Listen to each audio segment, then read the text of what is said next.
ஆசீர்வதியும் இயேசுவே, ஆசீர்வதியும் இயேசுவே, தாயும் பொழுதும் எம்மை என்றும் ஆசீர்வதியும் இயேசுவே. ஆசீர்வதியும் இயேசுவே, ஆசீர்வதியும் இயேசுவே, தாயும் பொழுதும் எம்மை என்றும் ஆசீர்வதியும் இயேசுவே. ஆசீர்வதியும் இயேசுவே, ஆசீர்வதியும் இயேசுவே, தாயும் பொழுதும் எம்மை என்றும் ஆசீர்வதியும் இயேசுவே. தாய் தந்தை பிள்ளைகளை ஆசீர்வதியும் இயேசுவே, தாய் தந்தை பிள்ளைகளை ஆசீர்வதியும் இயேசுவே. குடும்ப வாழ்வில் நிறைவு காண ஆசீர்வதியும் இயேசுவே. குடும்ப வாழ்வில் வாழ ஆசீர்வதியும் இயேசுவே. ஆசீர்வதியும் இயேசுவே, ஆசீர்வதியும் இயேசுவே, தாயும் பொழுதும் எம்மை என்றும் ஆசீர்வதியும் இயேசுவே. கண்ணீரோடு ஜெபிக்கும் போது ஆசீர்வதியும் இயேசுவே. கண்ணீரோடு ஜெபிக்கும் போது ஆசீர்வதியும் இயேசுவே. கதறி அழுது புலம்பும் போது ஆசீர்வதியும் இயேசுவே.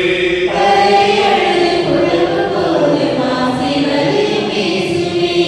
ஆசீர்வதியும் இயேசுவே, ஆசீர்வதியும் இயேசுவே, தாயும் பொழுதும் எம்மை என்றும் ஆசீர்வதியும் இயேசுவே.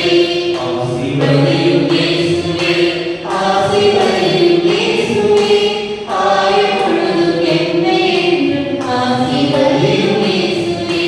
போகும் போதும் வரும் போதும் ஆசீர்வதியும் இயேசுவே. போகும்போதும் வரும்போதும் ஆசீர்வதியும் இயேசுவே. உழைக்கும் போதும் உறங்கும் போதும் ஆசீர்வதியும் இயேசுவே. உழைக்கும் போதும் உறங்கும் போதும் ஆசீர்வதியும் இயேசுவே. ஆசீர்வதியும் இயேசுவே, ஆசீர்வதியும் இயேசுவே, தாயும் பொழுதும் எம்மை என்றும் ஆசீர்வதியும் இயேசுவே. ஆசீர்வதியும் இயேசுவே, ஆசீர்வதியும் இயேசுவே, தாயும் பொழுதும் எம்மை என்றும் ஆசீர்வதியும் இயேசுவே. படிக்கும் போதும் பழகும் போதும் ஆசீர்வதியும் இயேசுவே. படிக்கும் போதும் பழகும் போதும் ஆசீர்வதியும் இயேசுவே. ஜெபிக்கும் போதும் துதிக்கும் போதும் ஆசீர்வதியும் இயேசுவே. ஜெபிக்கும் போதும் துதிக்கும் போதும் ஆசீர்வதியும் இயேசுவே. ஆசீர்வதியும் இயேசுவே, ஆசீர்வதியும் இயேசுவே, தாயும் பொழுதும் எம்மை என்றும் ஆசீர்வதியும் இயேசுவே. ஆசீர்வதியும் இயேசுவே, ஆசீர்வதியும் இயேசுவே, தாயும் பொழுதும் எம்மை என்றும் ஆசீர்வதியும் இயேசுவே. பாருங்க, திருத்தூதர் பணியில 2ஆம் அதிகாரத்துல 17வது இறை வார்த்தையில அவர் மூலம் கடவுள் கூறியது அப்படின்னு தொடங்குது. யார் மூலம் கடவுள் கூறியது அப்படின்னா, இயேசு கிறிஸ்துவின் மூலம் கடவுள் பேசி. இயேசு கிறிஸ்து யார்? உங்களையும் என்னையும் மீட்பதற்காக, பாவ சாபங்களிலிருந்து விடுவிப்பதற்காக, நோய் நொடியிலிருந்து விடுவிப்பதற்காக, நலமளிப்பதற்காக, தந்தையின் திட்டத்துக்கு ஏற்ப உங்களுக்கும் எனக்கும் வாழ்வு கொடுப்பதற்காக அனுப்பப்பட்டவர். இன்னைக்கு நிறைய இஸ்லாம் சகோதரர்கள் இயேசுவை ஏற்றுக்கொள்கிறார்கள். ஆனால் இரட்சகராக, ஆண்டவராக, மீட்பராக ஏற்றுக்கொள்ளவில்லை. அவங்க இயேசுவை எப்படி இருக்கிறார்கள்? நபிகளுக்கு ஏற்றுக்கொள்கிறார்கள். இந்த வெளிச்சம் இயேசுதான் மீட்பர், இயேசுதான் ஆண்டவர் என்ற அந்த ஒரு பார்வை தூய ஆவியினாலே அவர்களுக்கு கொடுக்கப்பட வேண்டிய காலம் வந்து கொடுக்கப்படும். இன்னைக்கு உங்களுக்கும் எனக்கும் ஆண்டவர் இயேசு மீட்பர் என்று நாம் அறிந்து கொண்டிருக்கிறோம். நம்ம எந்த அளவு அறிந்திருக்கிறோமோ அந்த அளவுக்கு ஆண்டவர் இயேசுவினுடைய ஆசீர்வாதத்தை முழுமையாக நாம் பெற்றுக் கொள்கிறோம். உயிர்த்த இயேசு மரித்தவர்களிலிருந்து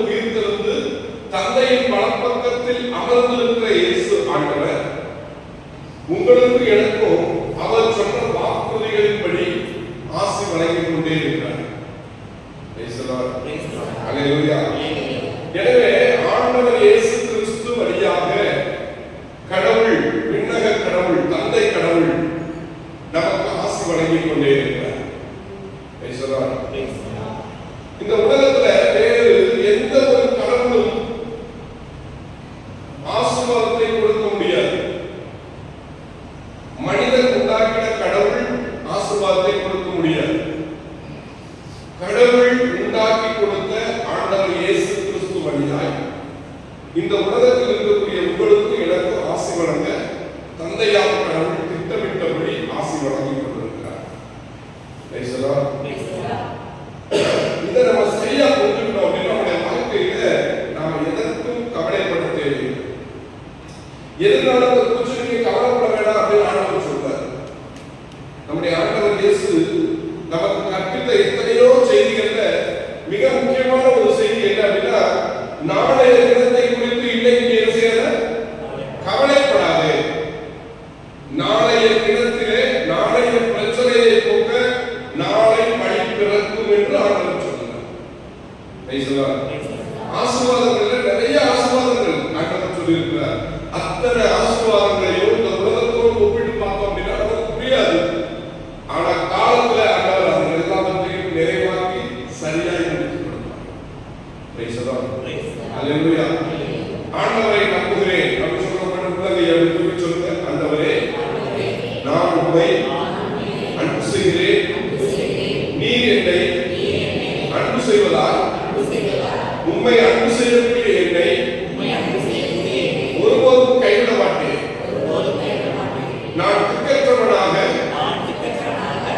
விட மாட்டேன். என்னை திக்கற்றவனாக விட மாட்டேன். ஏனெனில் நீர் தந்தையிடம் செல்லும் பொழுது நீர் எனக்கு கொடுத்த வார்த்தைகளை நினைவுறுத்தி வாழ்வுக்கு வழிநடத்தக்கூடிய தூய ஆவியானவரை எனக்கு கொடுத்திருக்கிறீர். ஆண்டவரே, நீர் அனுப்பி இருக்கிற தூய ஆவியானவராம் துணையாளருக்காக நன்றி கூறி ஜெபிக்கிறேன். ஆவியானவரே, என்னை ஆட்கொள்ளவா. ஆவியானவரே, என்னை முற்றிலும் ஆட்கொள்ளவா.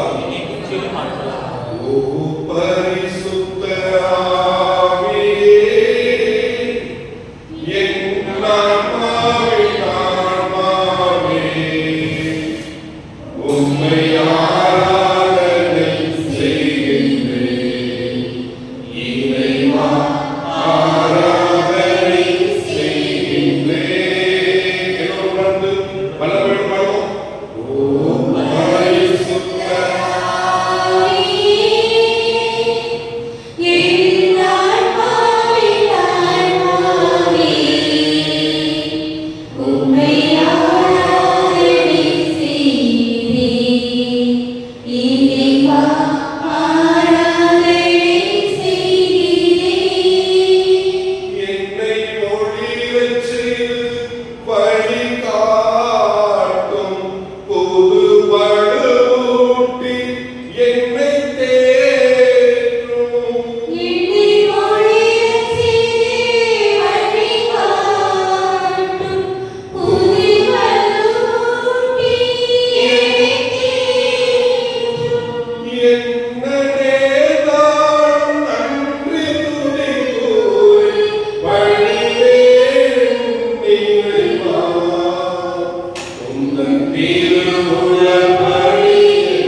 எதிர்காலத்தை குறித்த கலக்கங்களை மாற்றும்.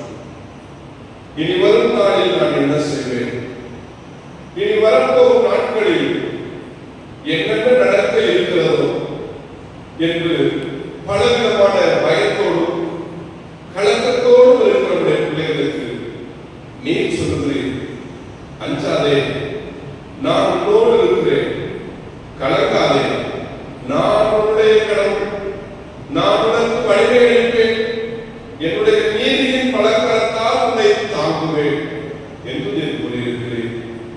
ஆமாண்டவரே, உம்மை நம்பியிருக்கிற பிள்ளைகளை நீ ஒருபோதும் கைவிடுவதில்லை. ஒவ்வொரு நாளும் உன்னுடைய பிள்ளைகளை வழிநடத்துகிற ஒரு மகாபெரிய வல்லமையான திட்டம் உம்மிடத்தில் இருக்கிறது. எனவே உங்களுடைய நம்பிக்கையாளர்களை நீ ஒருபோதும் கைவிட மாட்டேன். நம்பிக்கையாளர்களை ஆண்டவர் என்ன செய்ய மாட்டாரா? கைவிட மாட்டார். நம்ம நல்லா சரியா புரிஞ்சுக்கிறோம். இந்த உலகத்துல நீங்க மட்டும் நான் மட்டும் வாழல, நம்மை வாழ வைப்பதற்கு நமக்கு கடவுள் ஒரு பெரிய கிஃப்ட் கொடுத்திருக்கிறார். அந்த கிஃப்ட் தூய ஆவியானவர் நம்ம கூடவே இருக்கிறார். நமக்கு தேவையான ஆலோசனையை கொடுப்பார், நமக்கு தேவையான வழி வாசலை திறப்பார். அன்பானவர்களே, தொடக்க காலத்துல இப்ப 25வது ஆண்டு ஊழியத்தில் இருக்கு. இந்த 25 ஆண்டுகளுக்கு முன்னாடி நான் ஊழியத்துக்கு ஆண்டவரை கூப்பிடும் போது, நான் படிக்க வரேன்னு சொல்லும் போது, ஆண்டவரை அழைத்து படிக்க போன சொல்லும் போது நான் பயந்தேன். உலகத்தை பார்த்தேன், உலக காரியங்களை எல்லாம் பார்த்தேன், பிள்ளைகளை பார்த்தேன், மனைவியை பார்த்தேன், குடும்பத்தை பார்த்தேன். எப்படி பணி செய்ய போறோம் அப்படின்னு கலங்கினேன். நற்கர் ஆண்டவரை உட்கார்ந்து அழுது ஜெபித்தேன். ஜெபிக்கும் போது ஆண்டவர் எனக்கு கொடுத்த விடுதலை என்னன்னா, மத்தேயு நற்செய்தி 6ஆம் அதிகாரத்துல 30லிருந்து 33 முடிய உள்ள வார்த்தை அறிவிக்கிறார். அதை வாசித்தேன். அதை வாசிக்கும் போது அந்த வார்த்தை எனக்கே எழுதப்பட்டதாக இருக்கிறது. எடுத்து வாசிக்கிறேன். மத்தேயு 6ஆம் அதிகாரம் 30லிருந்து 33. நம்பிக்கை குன்றியவர்களே, இன்றைக்கு இருந்து நாளைக்கு அடுப்பில் எரியப்படும் காட்டுப்புல்லுக்கு கடவுள் இவ்வாறு அணி செய்கிறார் என்றார். நம்பிக்கை குன்றியவர்களே, இன்றைக்கு இருந்து நாளைக்கு அடுப்பில் எரியப்படும் அந்த புல்லுக்கே ஆண்டவர் அணி செய்கிறார் என்றால் உங்களுக்கு இன்னும் அதிகமாக செய்ய மாட்டார். ஒரு புல்லுக்கே எவ்வளவு நன்மை செய்றாரு. அவருடைய பிள்ளை நீங்க, அவருடைய மகள், உங்களை அவர் நினைத்துக் கொண்டே இருக்கிறார். உங்களை குறித்து அவர் யோசித்துக் கொண்டே இருக்கிறார், தியானித்துக் கொண்டே இருக்கிறார். உங்களை எப்படி உருவாக்க வேண்டும், எப்படி உங்களை வாழ வைக்க வேண்டும் என்ற அக்கறை ஆண்டவருக்கு உண்டு. நம்முடைய ஆண்டவர் யாரு? அக்கறை உள்ளவர், அக்கறை உள்ளவர். நான் நம்புகிற கடவுள் உயிரோடு இருக்கிறார், மருத்துவரிடமிருந்து உயிர் தந்திருக்கிறார். அல்லேலூயா. அப்பதான் என்ன செய்வார்? நிச்சயமா வாழ வைப்பார். தொடர்ந்து வாசிங்க. ஆகவே எதை உண்போம், எதை குடிப்போம், எதை அணிவோம் என கவலை கொள்ளாதீர்கள். பாருங்க, எதை சாப்பிடுவோம், என்னத்தை குடிப்போம், எந்த ட்ரெஸ் போடுவோம் அப்படின்னு கவலைப்படாத அப்படின்னு ஆண்டவர் வெளிப்படுத்தி பேசுறார். உண்மையிலே சொல்றேன், இந்த வார்த்தையின்படியாக ஒவ்வொரு நாளும் என்னை உடுத்துவதை, என்னை சார்ந்தோரை உடுத்துவதை நான் அனுபவித்துக் கொண்டிருக்கிறேன். என்னை சுத்தி இருக்கிறவங்க எல்லாருக்கும் என்ன தெரியும், நான் என்ன வேலை செய்யறேன். நான் ஒரு கண்ட்ரியில வேலை செய்யறேன், நான் ஒரு ஆசிரியர் வேலை செய்யறேன், நான் ஒரு பெரிய கம்பெனியில வேலை செய்யறேன். ஆண்டவருடைய பணியை மட்டுமே செய்கிறேன். ஆண்டவர் ஒவ்வொரு நாளும் என்னை உடுத்துவதை, எனக்கு உணவு கொடுப்பதை, எனக்கு வாழ்வு கொடுப்பதை எல்லாருக்கும் முன்னாடி சாட்சியா இருக்கிறது.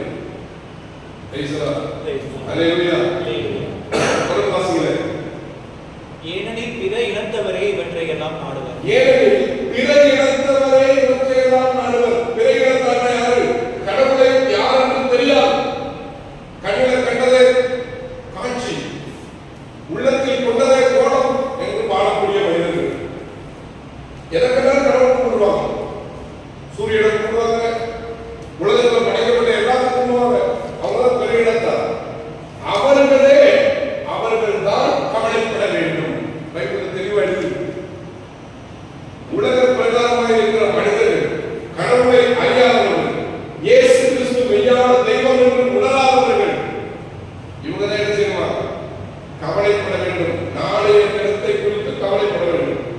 நீங்கள் நானே யாரு?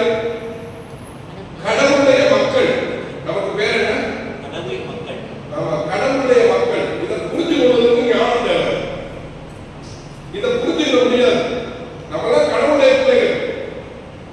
தந்தையின் ஒரே மகன் இயேசு கிறிஸ்துவை சிலுவையில எண்ணெய்க்கு ஒப்பு கொடுத்து அவர் உயிரை கொடுத்து ரத்தம் சிந்தி உயிர் தெரிந்தாரோ, மரித்தவர்களிருந்து எப்பொழுது உயிர் தெரிந்தாரோ, அந்த காரியங்களை, அந்த உண்மைத்தன்மையை, அந்த சத்தியத்தை, அந்த நற்செய்தியை யார் ஒருத்தர் ஏற்றுக்கொண்டு இயேசுவை ஆண்டவராய் மீட்பராய் ஏற்றுக்கொண்டு கடவுளுடைய பிள்ளையாய் மாறுகிறார்களோ அவர்கள் ஒருபோதும் கவலைப்பட வேண்டிய அவசியம் இல்லை.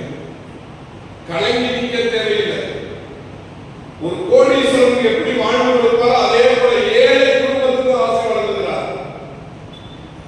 கிறிஸ்து இயேசுவை ஆண்டவராய் ஏற்றுக்கொண்ட ஒவ்வொரு குடும்பத்தையும் நீ உற்று நோக்குங்களே, ரொம்ப கஷ்டப்பட்டு இருப்பான்.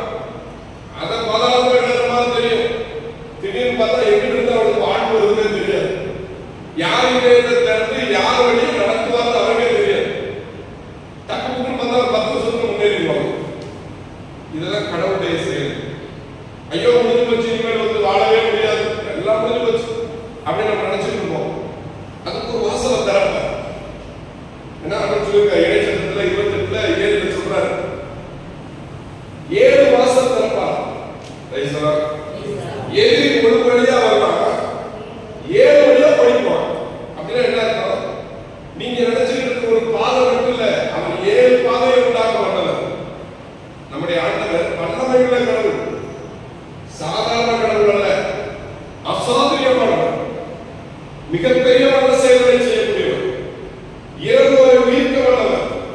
அப்படிப்பட்ட ஆண்டவரை தான் நம்முடைய ஆண்டவராக நீங்களும் நானும் ஏற்றுக்கொண்டு வாழ்ந்து கொண்டிருக்கிறோம். அல்லேலூயா. உங்களுக்கு இவை யாருக்கு தேவை என உங்கள் விண்ணக தந்தைக்கு தெரியும். உங்களுக்கு என்னென்ன தேவை அப்படிங்கிறது யாருக்கு தெரியுமா? விண்ணக தந்தைக்கு தெரியும். நீங்க என்ன சொல்லிட்டு பார்ப்போம், பேரையை பார்ப்போம், பிள்ளைகளை பார்ப்போம், அதுக்கு செய்யணுமே, இதுக்கு செய்யணுமே, உடலுக்கு நம்ம என்ன பண்றது அப்படின்னு யோசிச்சுட்டே இருப்போம். ஆண்டு சொல்றாரு, நீங்க ஒன்றுக்கு கவலைப்படாது, உனக்கு என்னன்னா நான் தந்தைன்னு எனக்கு தெரியும், அதையெல்லாம் சரி பண்ணி அதெல்லாம் வாங்கி எல்லாவற்றையும் சிறப்பாய் செய்து கொடுப்பார் நம்முடைய ஆண்டவர். உங்களோடு உங்களை கைவிட மாட்டார். சொல்லியிருக்காரு, திக்கற்றவர்களாய் உங்களை விடமாட்டேன், ஒருபோதும் உங்களை திக்கற்றவர்களாய் விடமாட்டேன்.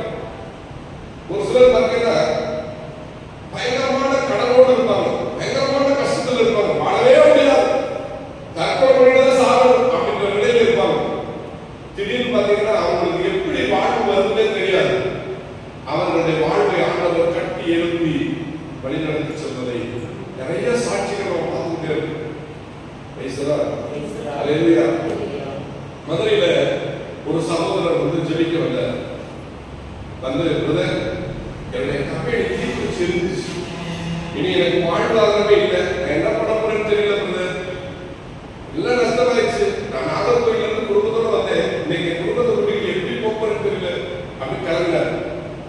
அவருக்கு ஜெபம் பண்ணும்போது ஒரே ஒரு விஷயத்தை வெளிப்படுத்தார், நீ கோடீஸ்வரனா இருப்பாய், கவலைப்படாத போயிடலாம் அப்படின்னு சொல்லி சொல்ல வைத்தார். நான் ஜெபம் பண்ணி அனுப்பினேன். 5 ஆண்டுகள் கடந்தது.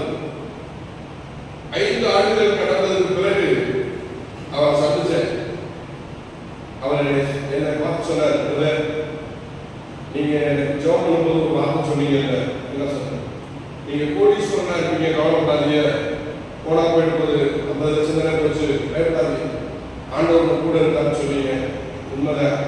நான் அன்னைக்கு வரும்போது என்னடா அவனே வந்து அந்த மனுஷன் கேள்வி கொண்ட மாதிரி பண்றாரு போயிட்டேன். 3 மாசம் கடந்துச்சு. 3ஆவது மாசம் நான் கோடீஸ்வரன் நிகழ்வு நடந்து முடிந்தது. எங்கேயோ ஒரு பிளாட் வாங்கி போட்டிருந்தேன், அந்த பிளாட் சும்மா தான் கிடந்துச்சு. திடீர்னு அந்த ஏர்போர்ட் பக்கத்தில் நடந்து சொல்லி அதை விட பேசி வந்தாங்க, வீட்டுக்கு தேடி வந்தாங்க. பல கோடிக்கு அந்த பொருள் போச்சு, இந்த நிலம் பல கோடிக்கு போச்சு. அப்பதான் நினைச்சேன், நிறைய பேர் ஜெபம் சொன்னாரு நம்ம கோடீஸ்வரன் சொல்லி, இன்னைக்கு நம்ம ஆண்டவர் கோடீஸ்வரன் ஆக்கிட்டாரு அப்படின்னு கண்கிறார். இது நீங்கள் ஆண்டவரை சார்ந்து இருக்கிற பொழுது இந்த உலகத்தில் உங்களுக்கு என்ன தேவையோ அதை கொடுப்பார்.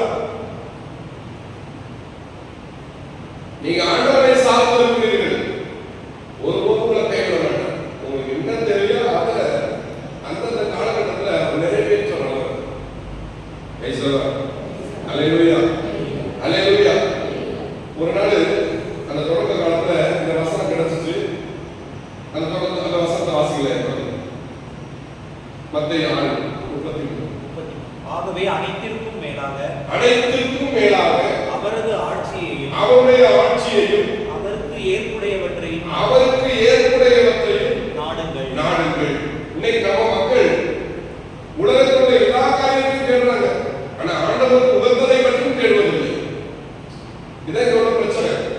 இன்னைக்கு நிறைய பேருடைய வாழ்க்கையில முன்னேற்றம் இல்லாததுக்கு காரணம், நிறைய பேர் கைவிடப்பட்டதற்கு காரணம், கைவிடப்பட்டது மாதிரி ஒரு சூழல் இருக்கும். அப்படிதான் எப்ப திரும்புறோமோ அப்பவே அவர் கட்டி எழுதிடுவார். இன்னைக்கு நிறைய பேர் கஷ்டப்பட்டு இருப்பாங்க வாழ்க்கையில, எதை செஞ்சாலும் நடக்காது, எந்த தொழில ஆரம்பிச்சாலும் முன்னேற்றம் இருக்காது, எங்க ஓடினாலும் ஒரு முட்டுக்கட்ட பிரச்சனை, கடவுள் கஷ்டம், நீங்களே நான் என்ன பண்ணுவேன், ஆளவே முடியல அப்படின்னு சொல்லும் அளவுக்கு கடவுள் கொண்டு போய் நிறுத்துவா. ஏன் அப்படின்னா அந்த பிரச்சனைய நாத்தாவது நீ என்ன செய்வ, ஆண்டவர் தேடுவாய் என்று ஆண்டவர் சில துன்பங்களை கஷ்டங்களை அனுமதிப்பார். துன்ப துயரங்கள் வழியாக ஆண்டவர் சிலரை மீட்டுக் கொள்வார், சில நோய்கள் வழியாக ஆண்டவர் சிலரை மீட்டுக் கொள்வார். கஷ்ட நஷ்டம் சில வீடுகளில் பார்த்தீங்கன்னா பொருளாதாரமே தங்காது, அப்படியே நெருக்கிறாரு.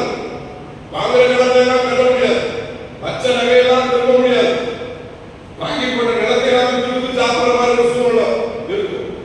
இதுக்கு எல்லா காரணம் என்ன, ஆண்டவர் பக்கம் நீங்க திரும்பினா போதும் அப்படின்றது தான் செய்வார்.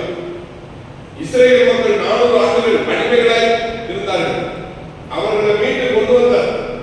ஆனா அவர்கள் பாலைவனத்தில் முறுமுறுத்துக் கொண்டே இருந்தார்கள், எரிச்சல்பட்டார்கள், ஆண்டவரை தேடவில்லை. அதனால ஆண்டவர் செஞ்சாரு, இஸ்ரேல் மக்களை பாலைவனத்தில் சுத்த விட்டுட்டே இருந்தார். வாழும் தேடும் முடியக்கூடிய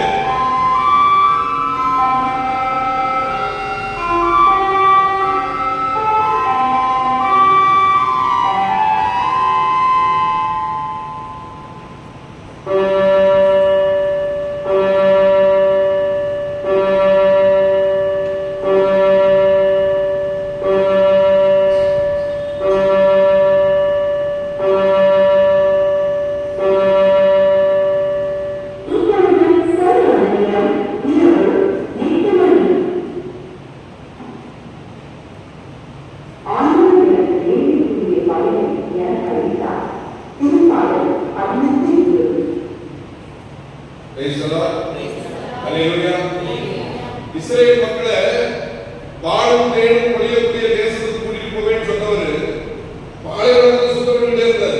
ஏன் அப்படின்னா குடும்பத்துக்கிட்டே இருந்தார், எரிச்சல் பண்ணிட்டே இருந்தார். திருப்பாடல் 28ஆம் அதிகாரத்தை கிட்ட போய் படிச்சு பாருங்க, அது அப்படிதான் இருக்கு. முறுமுறுப்பு எரிச்சல் எந்த வீட்டில் இருக்கோ அந்த வீட்டில் சமாதானம் இருக்காது, மகிழ்ச்சி இருக்காது, நிறைவு இருக்காது, ஆண்டவருடைய ஆசீர்வாதம் இருக்காது.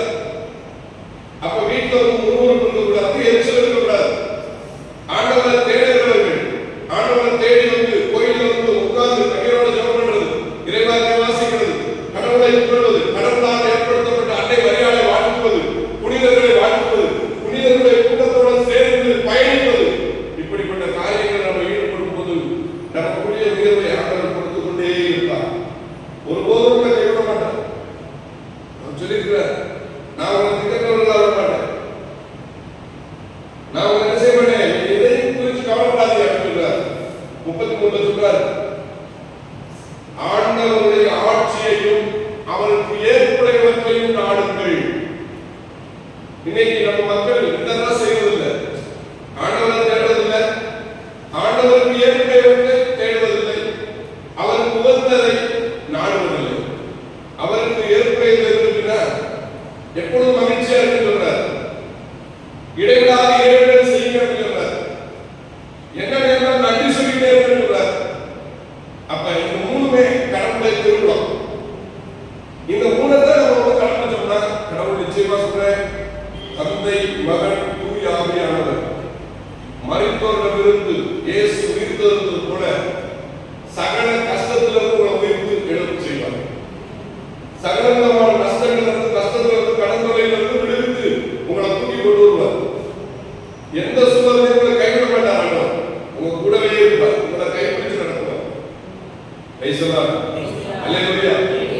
அப்படித்தான் நான் வந்து கஷ்டப்பட்டு அப்படியே போயிட்டு இருக்கும்போது ஆண்டவர் சொன்ன மாதிரி என்னுடைய பணியை செய்யல. நான் உடனே ஆண்டவருடைய பணி செய்ய ஆரம்பித்தேன். ஆண்டவருடைய பணி செய்ய ஆரம்பித்தேன். ஊழியத்தை செய்ய ஆரம்பிச்சேன். ஆண்டவருக்கு உட்கார்ந்தேன். ஆண்டவர் நான் ஊழியம் செய்யணும், ஊழியம் செய்யறேன்.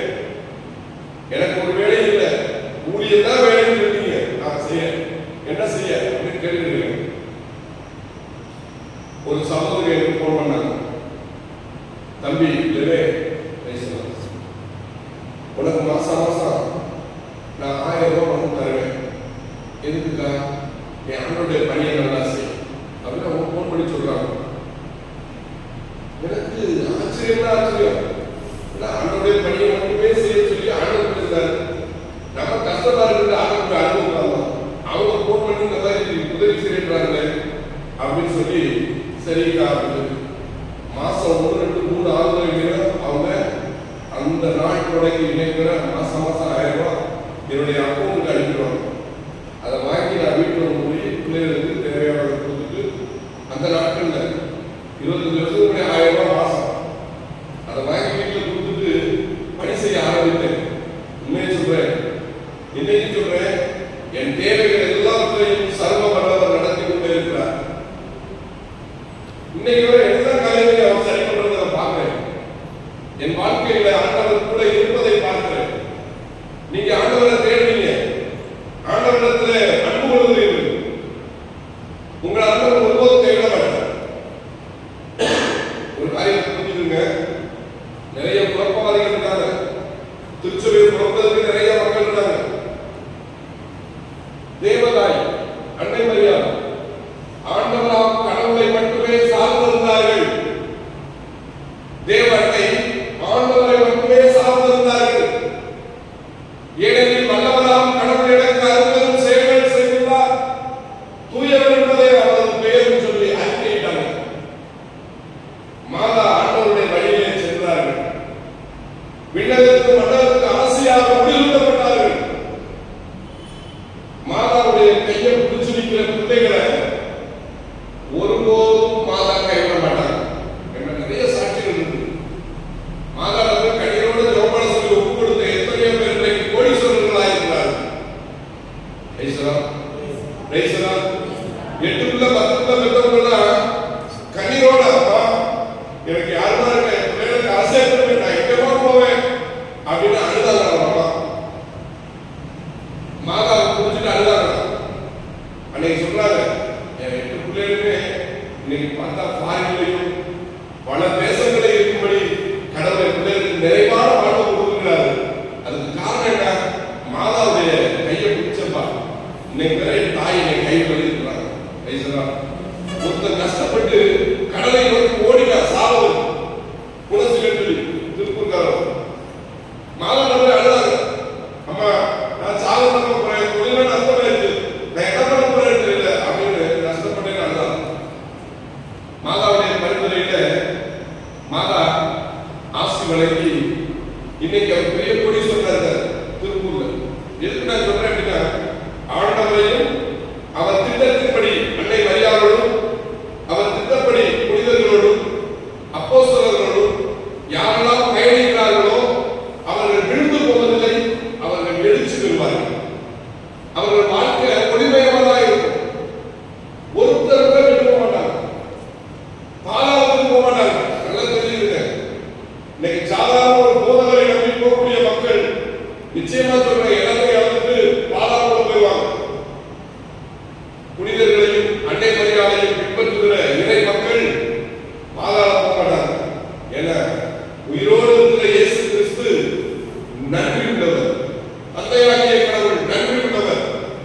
ஏன் அப்படின்னா தந்தை கடவுள் யாரெல்லாம் அவரை தேடி வருகிறார்களோ, யாரெல்லாம் அவருக்கு பணி செய்கிறார்களோ அவர்கள் எல்லாம் நினைவு கூர்ந்து கொண்டே இருக்கிறார். அல்லேலூயா. சிலுவை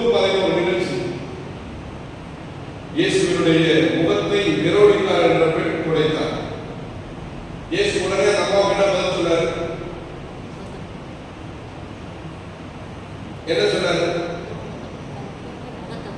முகத்தை தொடச்ச உடனே இயேசு அந்த அம்மாவுக்கு ஒரு வார்த்தை சொன்னார். எங்கெல்லாம் நற்செய்தி அறிவிக்கப்படுகிறதோ அங்கெல்லாம் இந்த பெண்மணி செய்தது நினைவு கூறப்படும். அதே மாதிரி இயேசுடைய பாவத்துல வந்து அழுது கொஞ்சம் சென்று பாட்டு எடுத்து கலட்டி நறுமணத்தை ஊற்றிட்டு கூந்தலால் புனைத்த பெண்மணியை பார்த்தான்னு சொன்னார். என்ன சொன்னாரு? எதுக்காக பாவங்களை மன்னிச்சிருக்கிறாரு? இவன் மிகுதியாக அன்பு கூர்ந்ததால் இவனுடைய அநேக பாவங்கள் மன்னிக்கப்பட்டது. ஆண்டவரை யாரெல்லாம் அதிகமாக அன்பு செய்கிறார்களோ, யாரெல்லாம் ஆலயத்தை விழுந்து கிடக்கிறார்களோ, யாரெல்லாம் ஆண்டவரை நோக்கி மன்றாடுகிறார்களோ அவர்களுடைய அநேக பாவங்களை ஆண்டவர் என்ன செய்வார்? மன்னிப்பார். மன்னிக்கப்படும், பாவங்கள் மன்னிக்கப்படும். இன்னைக்கு ஒரு சிலர் புரியாம, ஐயோ நான் பாவம் செஞ்சுட்டேன், நான் தண்ணி அடிச்சுட்டேன், நான் சிகரெட் அடிச்சுட்டேன், நான் பலார பாவம் கொடுத்துட்டேன், அதனால கோயிலுக்கு போகிறது தகுதியே இல்லை அப்படின்னு கோயிலுக்கு வராத ஆட்களுக்கு இதான் செய்தி. நீ எவ்வளவு பெரிய பாக்கியா இருந்தாலும் சரி, ஆண்டவர் உண்மை அழைக்கிறார். நீ வந்தா போதும், ஆண்டவர் தேடி வந்தா போதும். நீங்க கோயிலுக்கு வந்தீங்கன்னாலே உங்களுக்கு மட்டும் ஆசீர்வாதம் இல்லை. நிறைய பேருக்கு தெரிய மாட்டேங்குது. இன்னைக்கு நிறைய பேர் வந்து பணி செய்யறாரு அப்படின்னா எனக்கு மட்டும் இல்ல ஆசீர்வாதம், என் சந்ததிக்கு 1000 தலைமுறைக்கு ஆசீர்வாதம். இப்ப நீங்க எல்லாம் கோயிலுக்கு வந்தீங்க, கோயில வந்து சுத்தம் பண்றீங்க, கோயில ஜெபம் பண்றீங்க, கோயில ஒரு டீச்சர் வாங்கி போடுறீங்க, கோயில உள்ள காரியங்களை செய்யுங்க, ஆண்டவரை தேடுறீங்க, ஆண்டவரை அனுப்புறீங்க, ஆண்டவருக்காக ஊழியத்தை கொடுக்குறீங்க, சாமியாருக்கு பூசை கொடுக்குறீங்க, சாமியாருக்கு வந்து சாப்பாடு கொடுக்குறீங்க, ஊழியக்கார வரும்போது காரியம் ஏதாவது ஒன்று செய்யுங்க. இதுக்கெல்லாம் கைமாறி எங்க இருக்கு தெரியுமா? விண்ணிலிருந்து வரும். அது உங்களோட முடியாது, 1000 தலைமுறைக்கு தொடரும். அல்லேலூயா. 1000 தலைமுறைக்கு ஆசீர்வாதத்தை இந்த கத்தோலிக்க திருச்சபையில் இருக்கிற இறை மக்கள் உங்களுடைய நற்செயல்களால் கிடைக்க முடியும். அதனாலதான் பவுலடிகள் எழுதியிருக்கார் கலாத்தியர் 6:9 ஒரு அருமையான வார்த்தை இருக்காரு, ரொம்ப பிடிச்ச வார்த்தை. வாசிங்களேன், கலாத்தியர் 6:9.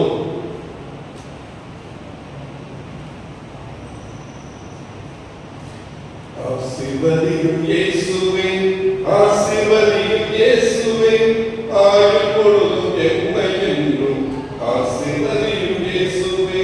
நன்மை செய்வதில் மனம் தளராதிருப்போமா? ஆயுள் பொழுதும் எம்மை என்றும் ஆசீர்வதியும் இயேசுவே. இந்த ஒவ்வொரு வந்து பாட ஆசீர்வதியும் இயேசுவே, ஆசீர்வதியும் இயேசுவே, ஆயுள் பொழுதும் எம்மை என்றும் ஆசீர்வதியும் இயேசுவே. சந்ததிகளை 1000 தலைமுறைக்கும் ஆசீர்வதியும், தலைமுறை 1000 தலைமுறைக்கும் ஆசீர்வதியும், ஆசீர்வதியும் இயேசுவே, ஆசீர்வதியும் இயேசுவே, ஆயுள் பொழுதும் எம்மை என்றும் ஆசீர்வதியும் இயேசுவே. நன்மை செய்வதில் மனம் தளராதிருப்போமாக. நன்மை செய்வதில் மனம் தளராதிருப்போமா.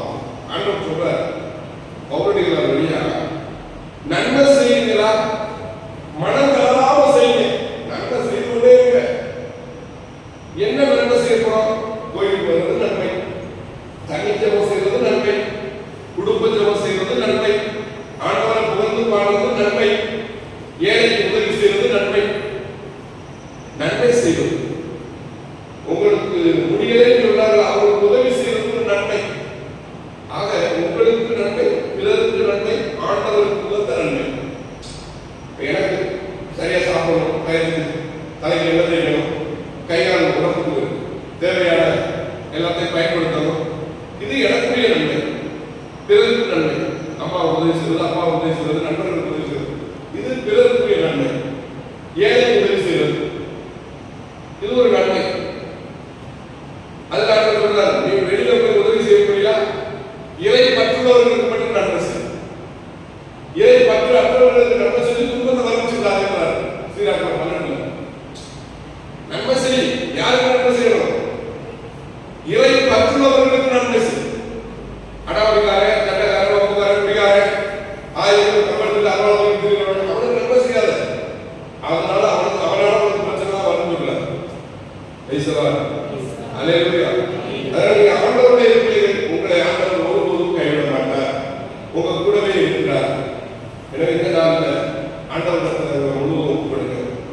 நீங்க கோயிலுக்கு வர்றதுனால, ஆண்டவரை தேடுறதுனால உங்களுக்கும் உங்க சந்ததிகளுக்கும் 1000 தலைமுறைக்கு ஆசீர்வாதத்தை சேர்த்து வைத்து சொல்கிறீர்கள். ஒவ்வொரு நாளும் நான் கோயிலுக்கு போறேன், ஆண்டவரை தேடுறேன், எனக்கு என்ன கிடைச்சிச்சு உன் கண்ணுக்கு தெரியாது. உன்னுடைய வீட்டுல நடக்க வேண்டிய காரியங்கள், தடைப்பட்ட காரியங்கள் எல்லாத்தையும் ஆண்டவர் சரியான நேரத்தில் செய்து முடிப்பார். பல ஆசீர்வாதங்கள் பேர பிள்ளைகளை வந்து சேரும். நீங்க ஜெபிக்கிற ஜெபம் உங்க சந்ததியை தூக்கி நிறுத்தும். இந்த உலகத்துல எல்லா மக்கள் கண்களுக்கு முன்னாடி உங்க பிள்ளைகள் வாழ்வார்கள். நீங்க செய்யக்கூடிய ஜெபம் பயங்கரமானது. கடவுளோடு இருக்கிற அந்த ஆசீர்வாதம் மிகப்பெரிய ஆசீர்வாதம். என்னுடைய வாழ்க்கையோட ஆசீர்வாதமான ஒரு சாட்சியா பசுக்கு பசுகிறது, காசு பசுக்கு வண்டிக்கு பசுக்கு போறதுக்கே காசு வேணும் ஆளுநர் இன்னைக்கு கார் வசூலிக்கிறேன். இது கடவுளே செயல், என்னுடைய செயல் இல்லை. நான் யாரையும் ஏமாத்தல, அடிச்சு குடிச்சுவாங்கல, கோவிட்ல மாதிரி இருக்கு, கோவிட்ல சீவன இருக்கு, அதை போக்கிடுவேன் அப்படின்னா காசு வாங்கல. எனக்கு என்னென்ன தேவையோ அதுதான் ஆண்டவன் கொடுத்து கொண்டே இருக்கிறார். நான் அவரோட இருக்கிறேன், அவருக்கு பணி செய்யறேன். யாரையும் குட்டி குறைத்து பேச மாட்டேன். ஆண்டவர் மட்டும்தான் உயிருக்கு பேசுவேன். இவர் மட்டும்தான் உயிரோட இருக்கிறார், இவர் மெய்யான உயிரோட இருக்கிறார். அதனால இவரை புரிஞ்சுக்கிறீங்க, உங்க வாழ்க்கை வலிமையாயிடும். நீங்க எடுக்கிற ஒவ்வொரு காரியத்திலையும் நீங்க ஆண்டவரை தேர்ந்தெடுத்து உங்களை வெறுக்கிறவங்க உங்களை அன்பு செய்வாங்க. உங்களை விட்டு வெளியே போன உங்களை தேடி வருவாங்க. உங்களை ஏமாற்றியவர்கள் மனம் திரும்புவார்கள். உங்களை படித்து பேசியவர்கள், உங்களை பற்றி இல்லாத பேரை கெடுத்தவங்க மனம் திரும்புவாங்க. இந்த பையனுக்கு போய் பண்ணிடலே, இந்த பிள்ளைக்கு போய் பண்ணிடலே அப்படின்னு அவங்களுடைய உள்ளத்துல ஒரு உறுத்தலை ஆண்டவர் கொடுப்பார். ஏன்னா இந்த உலகத்தில் இருக்கிறவர் தூய ஆவி, உங்களோடு என்னோடு இருப்பவர் தூய ஆவியார். பேசலாம். அல்லேலூயா. அதனாலதான் திருத்துதல் படி 2ஆம் அதிகாரத்துல 17ஆம் வசனத்துல பேதுரு வழியா இயேசுவினுடைய நற்செய்தியை கடவுள் சொல்றார். இறுதி நாட்களில் நான் மாந்தர் யாவர் வேண்டும் என் ஆவியை பொழிந்தது. இறுதி நாட்களில் மாந்தர் யாவர் வேண்டும், இயேசு கிறிஸ்துவ ஆண்டவர் என்று ஏற்றுக்கொள்கிற ஒவ்வொருவரையும் தூய ஆவியானவரை பொழிவார். அது மட்டும் இல்ல, உங்கள் புதல்வியரும் இறைவாக்கு உரைப்பர். இதுல 1000 தலைமுறைக்குரிய ஆசீர்வாதம். உங்களுடைய பிள்ளைங்க, உங்க பேர பிள்ளைங்க இறைவாக்கு உரைப்பார்கள். அல்லேலூயா. இதான் இறைவாக்கு. உங்கள் இளைஞர் காட்சிகள் காண்பர், உங்கள் முதியோர் கனவுகள் காண்பர். நிறைய பேர் கனவு காண்றாங்க. என்ன கனவு தெரியுமா? என் உள்ள தூங்கும்போது அந்த கனவு ஆண்டு சொல்ற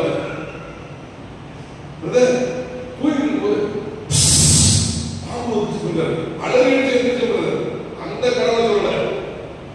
அவர் சொல்ற கனவு என்னன்னா, நாளைய தினத்துல ஆண்டவர்களை மக வைக்க போற அதிசயங்கள், விண்ணக காட்சிகள், கடவுளுடைய வல்ல செயல்கள் உங்கள் மத்தியில் இருப்பது காணும்படி செய்யும்.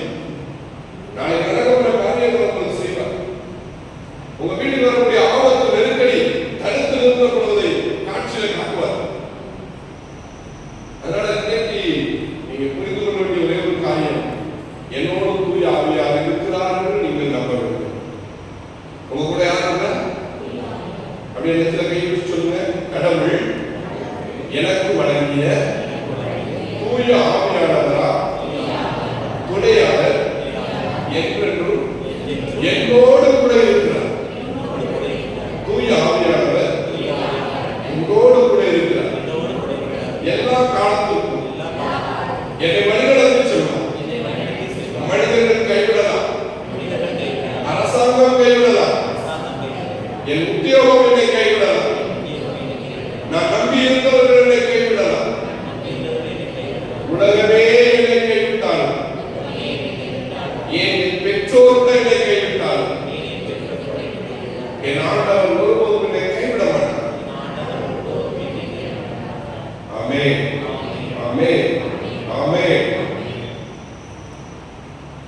அன்பின் ஆண்டவரே, இந்த அருமையான மாலை வேளையில் இந்த சனிக்கிழமை நாளில் அன்னையோடு இணைந்து நாங்கள் ஜெபித்துக் கொண்டிருக்கிறோம். புனித சவேரியார் ஆலயத்தில் சவேரியார் புனித சவேரியாருடைய ஆலயத்தில் நாங்கள் ஜெபிக்கின்ற ஜெப வேளையில் இறைவார்த்தையை கேட்டுக் கொண்டிருக்கிற பிள்ளைகள் ஒவ்வொருவருக்கும் தேவையான வல்லமையை கொடுத்து ஆசீர்வதி. உன் பிள்ளைகளுடைய கவலைகள் கலக்கங்கள் எல்லாம் நீங்குவதாக. எதிர்கால திட்டத்தை மனித முயற்சியின்படி போடுகிற மனிதர் பலவிடத்தோடு கவலையோடு இருக்கிறார். ஆனால் ஆண்டவரோடு இணைந்து மகிழ்ச்சியோடு ஜெபிக்கிறவர்கள், கடவுள் இதுவரை செய்த எல்லா காரியங்களுக்கும் நன்றி சொல்கிறவர்கள் வாழ்வார்கள், வளமாய் வாழ்வார்கள், செழிப்பாய் வாழ்வார்கள் என்று நீ கூறியிருக்கிறேன். ஆண்டவரே, இந்த ஆசீர்வாதங்கள் ஒவ்வொரு குடும்பத்தையும் நிரப்பட்டும். உம்மை தேடி வருகிறவர்களை நிறைவாய் ஆசீர்வதிக்கட்டும். இந்த மாலை ஜெப வழிபாட்டில் இறைவார்த்தையை கேட்டு ஜெபித்து புனித சவேரியாருடைய ஆலயத்தில் ஜெபித்துக் கொண்டிருக்கிற ஒவ்வொருவரையும் நிறைவாய் ஆசீர்வதியும். இந்த ஜெப வழிபாட்டுக்கு ஒத்துழைக்கிற மக்களை ஆசீர்வதியும். இந்த கிராமத்தை ஆசீர்வதியும். இந்த ஊரில் உள்ள ஒவ்வொரு குடும்பமும், ஒவ்வொரு குடும்ப தலைவரும், குடும்ப தலைவியும், இந்த ஊரில் இருக்கக்கூடிய இளைஞர்கள், இளப்பெண்கள் எல்லோரையும் ஆண்டவரே கண்ணோக்கி ஆசீர்வதியும். நோயாளிகள் சுகம் கொடுக்கிறார், வலிமை இழந்தவர்களுக்கு வலிமை கொடுக்கிறார், ஆற்றலை இழந்தவர்கள் ஆற்றலை பெறுவார்களா, வேலைவாய்ப்பு இல்லாமல் திண்டாடுகிறவர்களுக்கு வேலைவாய்ப்பு கிடைக்கட்டும், வெளிநாட்டு பயணங்கள் ஆசீர்வதிக்கப்படட்டும், வெளிநாடுகளில் உழைக்கிற பிள்ளைகளை நேரே கூட இருந்து ஆசீர்வதிக்கிறார், திருமணமாக வேண்டிய பிள்ளைகளுக்கு திருமண காரியங்களை ஒழுங்குபடுத்தி கொடுக்கிறார். இந்த ஊர் மக்கள் ஒவ்வொருவரும் மகிழ்ச்சியோடு இருப்பார்களா, உடல்நல சுகத்தோடு இருப்பார்களா, இந்த பகுதியிலே வாகனத்தின் வழியாக கடந்து செல்கிறவர்கள் பாதுகாப்போடு இருப்பார்களா, இன்னும் இந்த பகுதியில் இருக்கக்கூடிய மக்கள் எந்த ஒரு ஆபத்துக்கும் நெருக்கடிக்கும் உண்டாகும்படி நேரே காவல் தூதர்களை வைத்து பாதுகாக்கிறார். உன்னதரின் பாதுகாப்பு ஆண்டவர், எல்லா வல்லவரின் நிழலில் தங்கியிருப்பவர், ஆண்டவரை நோக்கி நேரே குரலிடம் என் அரண், நான் நம்பியிருக்கும் இறைவன் என்று உரைப்பார் என்று சொல்லியிருக்கிற வார்த்தைகளின் வழியாக நம்பிக்கையோடு ஜெபிக்கிற ஒவ்வொருவரையும் ஆசீர்வதியும். வயது முதிர்ந்தவர்களுக்கு தேவையான ஆற்றலையும் பராமரிப்பையும் ஆசியும் வழங்குகிறார். ஆண்டவரே, விவசாயத்தை நம்பியிருக்கிற மக்களுக்கு விவசாய தொழிலை ஆசீர்வதியும். அரசாங்க உத்தியோகத்தை நம்பி வாழ்கிறவர்களுக்கு அரசினால் ஏமாற்றமில்லாமல் தக்க வேளையில் அவர்கள் உழைப்பின் பயனை அவர்கள் பெரும்படி ஆசீர்வதியும். கலக்கம் நீங்குவதா, பாரங்கள் நீங்குவதா, ஆண்டவரே, இதோ உலகமெங்கும் ஒரே போர் குழப்பங்கள் நீங்குவதா, ஆண்டவரே, இந்திய தேசத்திற்கும் பாகிஸ்தானுக்கும் இடையிலே பலவிதமான பிரச்சனைகள் எழுப்பிக் கொண்டிருக்கிறது, போர் குழப்பங்கள் ஏற்பட்டுக் கொண்டிருக்கிறது என்று செய்திகளில் வந்து கொண்டிருக்கிறது. எல்லாருடைய கருத்தில் நாங்கள் ஒப்புக்கொடுக்கிறோம். நாடுகள் நாடோடு சண்டையிட்டு மக்கள் துன்புறுத்தாதபடி நீ காத்தருள்கிறார். உன் கோட்டைக்குள் அமைதி நிலவுவதாக, உன் மாளிகையில் நல்வாழ்வு இருப்பதாக திருப்பாடல் 122:7 பார்க்கிறோம். அப்படியான ஒரு அமைதியை கொடுத்து ஆசீர்வதிக்கிறார். தொடர்ந்து வழிநடத்துகிற ஆண்டவர் இயேசு கிறிஸ்துவின் பெயரால் ஜெபித்து நன்றி கூறுகிறோம் நல்ல பிதாவே, ஆமென். விண்ணுலகில் இருக்கிற எங்கள் தந்தையே, உமது பெயர் தூயதென போற்ற வருக, உமது ஆட்சி வருக, உமது திருவுளம் விண்ணுலகில் நிறைவேறுவது போல மண்ணுலகிலும் நிறைவேறுக.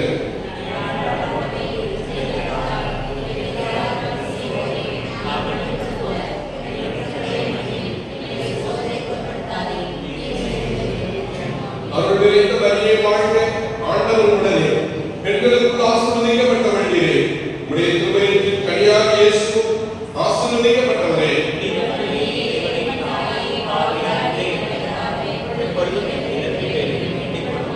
பிதாவுக்கும் சுதனுக்கும் தூய ஆவியானவருக்கும் ஆட்சி உண்டாவதாக. தொடக்கத்தில் இருந்தது போல இப்பொழுதும் எப்பொழுதும் என்றென்றும் இருப்பதாக. ஆமென். இயேசுவுக்கே புகழ், இயேசுவுக்கே நன்றி. மரியே வாழ்க.